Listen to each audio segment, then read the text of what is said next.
कैसे हो आप सभी लोग? आई होप आप सब लोग बहुत अच्छे होंगे और अब तो केमिस्ट्री भी एंजॉय कर रहे होंगे, है ना? आज हम लोग डिस्कस करने वाले हैं एक बहुत ही इंटरेस्टिंग और इंपॉर्टेंट टॉपिक, सॉल्ट हाइड्रोलिसिस।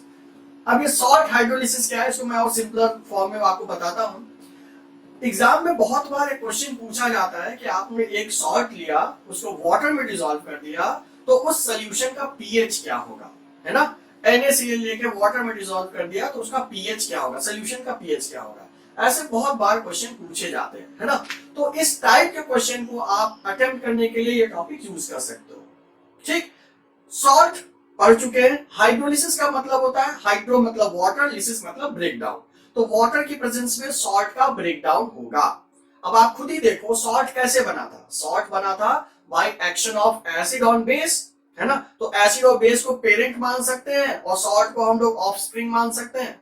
ठीक, तो बेसिकली हो क्या रहा है, जैसे ही आप सॉल्ट को वाटर में डालोगे तो रिस्पेक्टिव पेरेंट्स का पता लग जाएगा, और अगर आपको पेरेंट एक बार पता लग गए तो आप नेचर ऑफ सॉल्यूशन बहुत ही आसानी से बता सकते हैं। ठीक है, देखते हैं। बेसिकली जो सॉल्ट है वो टोटल 4 टाइप के सॉल्ट हो सकते हैं।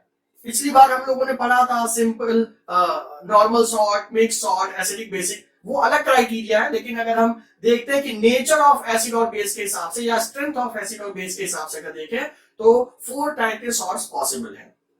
ठीक है, हम पढ़ते जाएंगे और समझते चलेंगे साथ साथ में। तो पहले हम इसको आपको ऐसे पढ़ा रहे हैं कि जैसे एग्जाम में क्वेश्चन पूछे जाते हैं, ताकि आप क्वेश्चन को भी कोरिलेट कर पाओ और कंसेप्ट को भी समझ पाओ। ठीक है, तो पहला सवाल ये बनता है, मान लीजिए कि अगर आपने NaCl को अगर आपने वाटर में डिसॉल्व किया तो सोल्यूशन का पीएच क्या होगा? तो आप खुद देखो, NaCl को जब आप वाटर में डिसॉल्व करोगे तो क्या बनेगा, पहले तो ये समझिए। भाई आपको पता है Na प्लस होता है, Cl माइनस होता है। सिमिलरली वाटर को भी हम क्या लिख सकते हैं, H प्लस और OH माइनस। अगर वाटर को हम एक बार अलग से आपको लिख के दिखा दें ताकि हर बार काम आसान हो जाएगा मेरे लिए, तो H प्लस और OH माइनस को लिख सकते हैं। तो आप खुद देखो, Na प्लस है तो प्लस के पास क्या जाएगा, माइनस जाएगा। Cl माइनस है, माइनस के पास क्या जाएगा, प्लस जाएगा। तो सिंपल, यहाँ पर क्या बना, ये बन गया NaOH और क्या बन गया, HCl बन गया, है ना? तो कहने का मतलब NaCl के पेरेंट्स, मम्मी पापा कौन है, NaOH और HCl, यही तो है। अब आप देखिए, अगर NaOH को देखिए तो ये स्ट्रॉन्ग बेस है, दिस इज स्ट्रॉन्ग बेस, और HCl को देखिए तो ये स्ट्रॉन्ग एसिड है। कहने का मतलब NaCl जो है वो किस टाइप का सॉल्ट हो जाएगा, वो स्ट्रॉन्ग एसिड और स्ट्रॉन्ग बेस टाइप का सॉल्ट हो जाएगा। तो अगर आप NaCl को वाटर में डिसॉल्व कर रहे हैं तो क्या होगा, सोल्यूशन का पीएच क्या होना चाहिए? अब आप देखो, दोनों ही पहलवान हैं, दोनों ही स्ट्रॉन्ग है। अगर दोनों ही स्ट्रॉन्ग होंगे तो क्या एक दूसरे को पटक पाएंगे? नहीं पटक पाएंगे। कहने का मतलब दोनों बराबर ही बराबर रहेंगे, एसिडिक भी बराबर, बेसिक भी बराबर। मतलब जब दोनों ही बराबर तो सोल्यूशन क्या होगा, न्यूट्रल, है ना? तो उस केस में जो पीएच ऑफ सोल्यूशन होना चाहिए वो क्या होना चाहिए, that should be equal to 7, मतलब वो न्यूट्रल होना चाहिए, है ना? सिंपल बात है। ओके, अगर हम नेक्स्ट सॉल्ट की बात करते हैं, तो दूसरा सॉल्ट ले लीजिए आप, Na2CO3, सोडियम कार्बोनेट। तो इसका सोल्यूशन का पीएच क्या होगा? तो जब भी सोल्यूशन का पीएच पूछा जाए तो आपको सिंपल यही काम करना है, इसको आपने वाटर में डिसॉल्व कर देना है। और जैसे ही आप वाटर में डिसॉल्व करेंगे तो देखिए सिंपल तरीका क्या है, सोडियम का पॉजिटिव चार्ज, इस पर नेगेटिव चार्ज, और ये आपको पता ही है H प्लस OH माइनस में जाएगा। तो Na के साथ में क्या जाएगा, OH माइनस, तो ये क्या बन जाएगा, NaOH बन जाएगा, है ना? फिर ये था CO3 माइनस और उसके साथ में क्या जाएगा, H प्लस जाएगा, तो ये बन जाएगा आपका H2CO3, NaOH plus H2CO3। H2CO3 क्या होता है, कार्बोनिक एसिड होता है। कहां प्रेजेंट होता है, कोल्ड ड्रिंक्स में। ठीक है, तो ये क्या है, ये स्ट्रॉन्ग है कि वीक है, ये तो वीक एसिड है।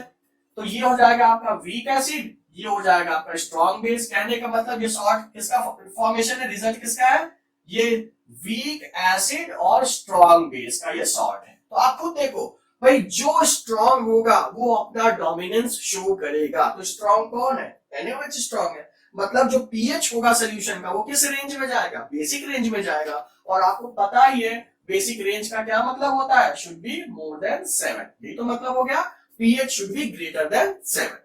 आसान बात है, एकदम आसान है ना?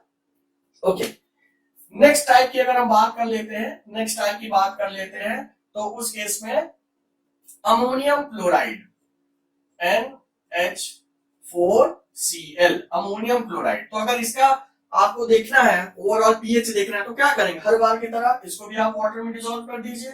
और आपको पता है ही है ये NH4 प्लस होगा, Cl माइनस होगा, प्लस के साथ में क्या जाएगा OH माइनस, तो क्या बन जाएगा अमोनियम हाइड्रोक्साइड NH4OH, और बाकी क्या हो जाएगा, बाकी हो जाएगा HCl। आपने अभी पढ़ा हुआ है कि ये क्या होता है, ये होता है वीक बेस और ये होगा स्ट्रॉन्ग एसिड, है ना।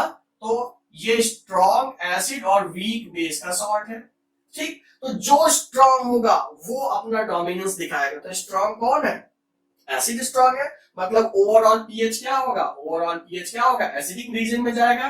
That means pH has to be less than 7। एकदम आसान, कितना आसान है देखिए। और एक लास्ट टाइप भी देख लेते हैं। मान लीजिए हम क्या बात कर लेते हैं, अमोनियम कार्बोनेट की ही बात कर लेते हैं, NH4 होल ट्वाइस CO3।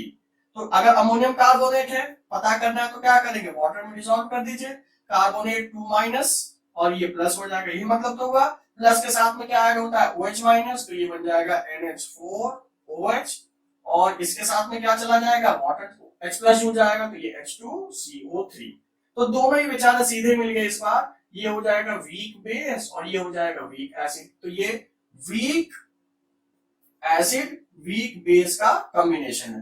तो जब दोनों ही वीक हैं, दोनों ही कमजोर हैं, तो क्या एक दूसरे को पटक पाएंगे, नहीं पटक पाएंगे। मतलब फिर से आपको जो पीएच मिलेगा वो क्या हो जाएगा, वो हो जाएगा न्यूट्रल। चाहे दोनों ही वीक हो, चाहे दोनों ही स्ट्रांग हो, पीएच होगा न्यूट्रल।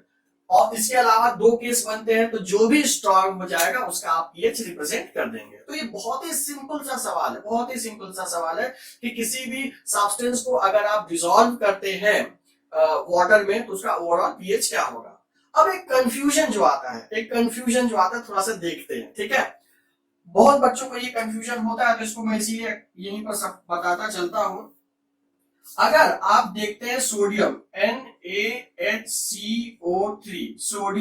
सोडियम बाइकार्बोनेट, तो इसका जो सॉल्ट का टाइप है ना, कौन सा सॉल्ट है, normal salt, acidic salt, basic salt. तो सॉल्ट का जो टाइप है वो क्या हो जाएगा, क्योंकि बीच में H दिख रहा, तो ये एसिडिक सॉल्ट है। ये सॉल्ट तो एसिडिक है, इसमें कोई गड़बड़ी नहीं है। लेकिन जब आप इसको वाटर में डिसॉल्व करते हैं, जैसे आप वाटर में डिसॉल्व करेंगे तो पीएच क्या होगा, ये देखिए। आपने इसको वाटर में डिसॉल्व किया, वाटर में डिसॉल्व करने के बाद क्या होगा, आप खुद देख लो, ये Na प्लस और HCO3 माइनस इसी में तो टूटेगा। तो ये जो फाइनल प्रोडक्ट बनेगा, ये बनेगा NaOH प्लस H2CO3, यही बनेगा प्रोडक्ट। तो यहाँ पर स्ट्रॉन्ग कौन है, स्ट्रॉन्ग बेस है, ठीक है। और यहाँ पर ये क्या हो जाएगा, वीक एसिड हो जाएगा। तो इसका जो पीएच रेंज होगा वो क्या होगा, pH should be more than 7। ध्यान दीजिए, भले सॉल्ट एसिडिक है क्योंकि उसमें पार्शियल H प्लस प्रेजेंट है, लेकिन उसको जब आप वाटर में डिसॉल्व करोगे तो जो ओवरऑल पीएच आएगा वो मोर देन 7 होगा, क्योंकि वहां पर स्ट्रॉन्ग बेस इन्वॉल्व हो रहा है। तो ये कंफ्यूजन नहीं देखना है। जब भी आपको सॉल्ट मिलता है, आप सॉल्ट हाइड्रोलिसिस करके देखिए, पहले पेरेंट्स पता करिए, पेरेंट्स पता लग जाएंगे, उन पेरेंट में भी जो स्ट्रॉन्ग होगा वही डोमिनेंस अपना दिखाएगा, है ना। तो बहुत ही सिंपल ट्रिक है, बहुत ही सिंपल तरीका है। सिर्फ ये पॉसिबल 4 केस ही बनते हैं जिसमें कि क्या है, दो तो strong acid strong base, weak acid weak base, इन दोनों के केस में तो न्यूट्रल हो जाएगा, मतलब पीएच 7। बाकी बचे 2 केस, तो जो भी स्ट्रॉन्ग होगा उसका पीएच माना जाएगा, ठीक है। तो बहुत ही सिंपल सा टॉपिक था, आई होप आपको समझ में आया होगा और बहुत आसान भी लगा होगा, ठीक। तो बच्चों मिलते हैं नेक्स्ट वीडियोस में सब्सिक्वेंट टॉपिक्स के लिए। Till then enjoy chemistry.